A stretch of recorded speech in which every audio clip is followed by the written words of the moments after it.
Hello বন্ধুরা, আজ অনেক দিন পর কলেজে যাওয়ার জন্য বেরিয়েছি। কলেজ অনেক দিন যাওয়াই হয় না, অনেক দিন বলা ভুল, অনেক মাস।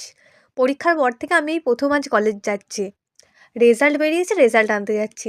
রেজাল্ট কিছুদিন আগেই বেরিয়েছিল, কিন্তু আমার রেজাল্টটা নেওয়া হয়নি, তাই আজকে আমি রেজাল্টটা আনতে গিয়েছিলাম। আমি তো আমতা কলেজে পড়ি, তোমরা কারা কারা আমতা কলেজ চেনো অবশ্যই কমেন্ট করে জানিও। তো কলেজের অফিস রুম যেহেতু ৩ তলায়, তাই আমি এখন ৩ তলা যাওয়ার জন্য হাঁটছি। রেজাল্ট আমার সব বন্ধুদেরই নেওয়া হয়ে গেছে, আমার একারই বাকি ছিল, তাই আমি এখন একাই যাচ্ছি। রেজাল্ট নেওয়া হয়ে গেলে আমার আরও কিছু কাজ আছে। রেজাল্ট নেওয়া কমপ্লিট, তাই এখন আমিও আমার বন্ধুরা একটা ছিটের দোকানে এসেছি। এখান থেকে কিছু ছিট কিনলাম। আমার তো বাড়ি থেকে বেরোলে সেলাইয়ের জিনিস কেনার দরকার থাকেই, তো একটু কিছু ছিট কিনলাম। আজ আবার একটা আমতায় ভালো নতুন দোকানের সন্ধান পেলাম। এই দোকানে গিয়ে দেখি অনেক ধরনের ছিট পাওয়া যায়। আমি আমার মনের মতো ছিট এখানে পেয়েছি। আমি এখান থেকে কিছু নতুন ধরনের ছিট কিনেছি। আর দোকানের ওপরে ২ তলায় উঠে দেখি সেখানে তো আরও ভালো ভালো ছিট আছে।